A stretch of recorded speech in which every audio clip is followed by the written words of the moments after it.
আমরা সবাই তো একটা দীর্ঘ, সুখী আর অর্থবহ জীবনই চাই, তাই না?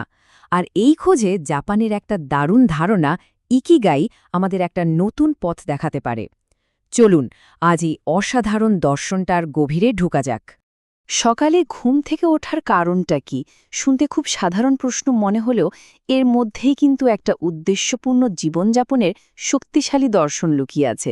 জাপানিরা বিশ্বাস করে আসলে প্রত্যেকেরই একটা না একটা ইকিগাই আছে, যা আমাদের সকালে বিছানা ছেড়ে উঠতে উৎসাহ যোগায়। আচ্ছা, এর যে জনপ্রিয় ধারণাগুলো আছে সেগুলোতে যাওয়ার আগে চলুন এর আসল শব্দটার অর্থটা একটু ভেঙে দেখি। ইকে, যার মানে হলো জীবন, আর গাই, যার মানে মূল্য বা যোগ্যতা। তো দুটো একসাথে করলে এর মানেটা দাঁড়ায় বেঁচে থাকার কারণ। সহজ কথায় এটাই হলো অস্তিত্বের মূল উদ্দেশ্য। তো আজকে আমরা কি দেখব?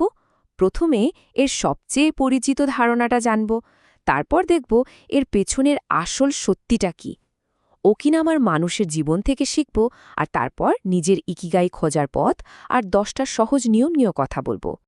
বেশ, তাহলে শুরু করা যাক প্রথম পর্ব দিয়ে। দেখব পশ্চিমা বিশ্বে ইকিগাই বলতে ঠিক কি বোঝানো হয়। এই ডায়াগ্রামটা সম্ভবত অনেকেই আগে দেখেছেন, তাই না? ইন্টারনেট বা বিভিন্ন বইতে এটা প্রায় চোখে পড়ে। তো আমাদের আলোচনাটা এখান থেকেই শুরু করা যাক। তো এই ছবিতে কি দেখানো হচ্ছে? এখানে ইকিগাইকে বলা হচ্ছে 4টে বৃত্তের একটা মিলনস্থল। মানে যা করতে ভালোবাসা হয়, যা ভালো পারা যায়, পৃথিবীর যার প্রয়োজন আছে, আর যেটার জন্য টাকাও পাওয়া যায়। বলা হয় এই 4টে ঠিক মাঝখানেই নাকি লুকিয়ে আছে আসল ইকিগাই। কিন্তু প্রশ্ন হল, এটাই কি আসল সত্যি? আর এখানেই গল্পটা কিন্তু ঘুরে যায়, কারণ আমরা এখন এই জনপ্রিয় ধারণার পেছনের আসল সত্যিটা জানতে চলেছি। আর সত্যিটা হলো এই যে বহুল প্রচলিত ডায়াগ্রাম, এটা আসলে একটা মিথ বা কল্পনা। হ্যাঁ, বিশেষজ্ঞরা ঠিক এই কথাই বলেন। যেমন গবেষক ক্যান মোগি দেখিয়েছেন যে এই 4টে বৃত্তের ধারণাটা আসলে একটা ওয়েস্টার্ন সিম্পলিফিকেশন বা পশ্চিমা সরলীকরণ। জাপানি সংস্কৃতিতে ইকিগাইয়ের যে একটা গভীর, একটা সূক্ষ্ম অর্থ আছে, সেটাকে এটা ঠিকঠাক ধরতে পারে না। তাহলে আসল পার্থক্যটা ঠিক কোথায়? দেখুন, পশ্চিমা ধারণাটা মূলত ফোকাস করে ক্যারিয়ারের ওপর, মানে একটা পারফেক্ট চাকরি খুঁজে বের করা। কিন্তু জাপানের বাস্তবতা কিন্তু অনেক বড়, অনেক ব্যাপক। সেখানে ইকিগাই খুঁজে পাওয়া যেতে পারে খুব সাধারণ দৈনন্দিন আনন্দে, পরিবারের সাথে একটু সময় কাটানোয় বা কোনো সামাজিক কাজে, যার সাথে টাকা পয়সার কোনো সম্পর্ক নাও থাকতে পারে। আচ্ছা, অনেক তো তত্ত্বের কথা হলো। চলুন এবার একটা বাস্তব উদাহরণ দেখা যাক। আমরা যাব জাপানের ওকিনাওয়া দ্বীপে। এই দ্বীপটা শতবর্ষী মানুষদের দ্বীপ হিসেবে পরিচিত, আর বলা হয় এখানকার মানুষরা ইকিগাইয়ের আসল অর্থটাকে সঙ্গে নিয়েই বেঁচে থাকেন। ওকিনাওয়ার মানুষদের এই যে লম্বা, সুস্থ জীবন, এর অন্যতম একটা রহস্য লুকিয়ে আছে তাদের খাদ্যাভ্যাসে। আর তার পেছনে আছে খুব সহজ কিন্তু দারুণ কার্যকর একটা নিয়ম। এই নিয়মটার নাম হল হারা হাঁচি বু। এর মানে কি?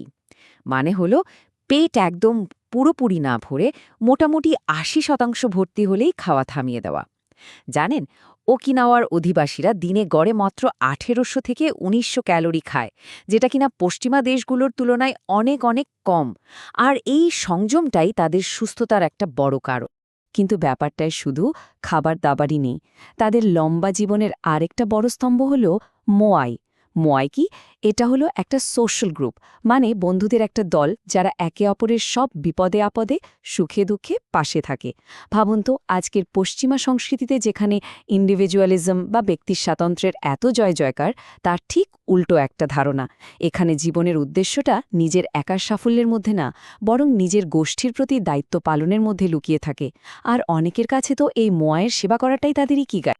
তো আমরা ইকিগাই কি সেটা বুঝলাম, এর ভুল ধারণাটা ভাঙলাম, এমনকি একটা বাস্তব উদাহরণও দেখলাম।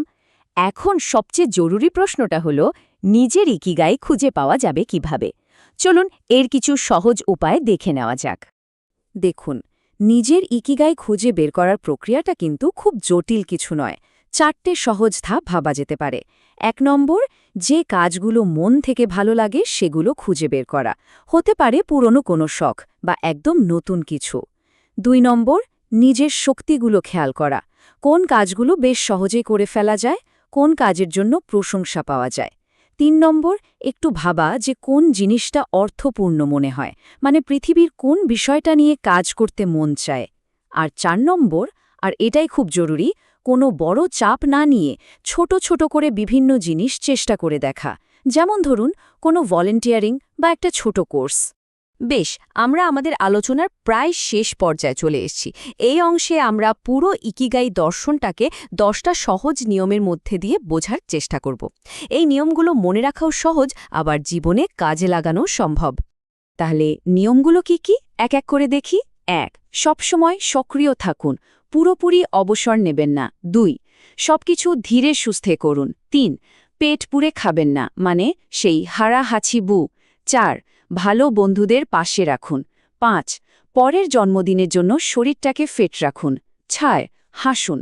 ৭. প্রকৃতির সাথে আবার সংযোগ তৈরি করুন। ৮. ধন্যবাদ জানান বা কৃতজ্ঞ থাকুন। ৯. বর্তমান মুহূর্তে বাঁচুন। আর ১০ নম্বর, নিজের ইকিগাইকে অনুসরণ করুন। খেয়াল করে দেখবেন এই নিয়মগুলোর মধ্যে শরীর, মন আর সামাজিক সংযোগ সবকিছুর কথাই বলা আছে। তো এই পুরো আলোচনার শেষে এখন নিজেকেই এই প্রশ্নটা করার পালা, এমন কি আছে যা জীবনে আনন্দ দেয়, শক্তি যোগায় আর একটা অর্থ খুঁজে পেতে সাহায্য করে? সেটাই হয়তো ইকিগাই। নিজের বেঁচে থাকার কারণটা কি?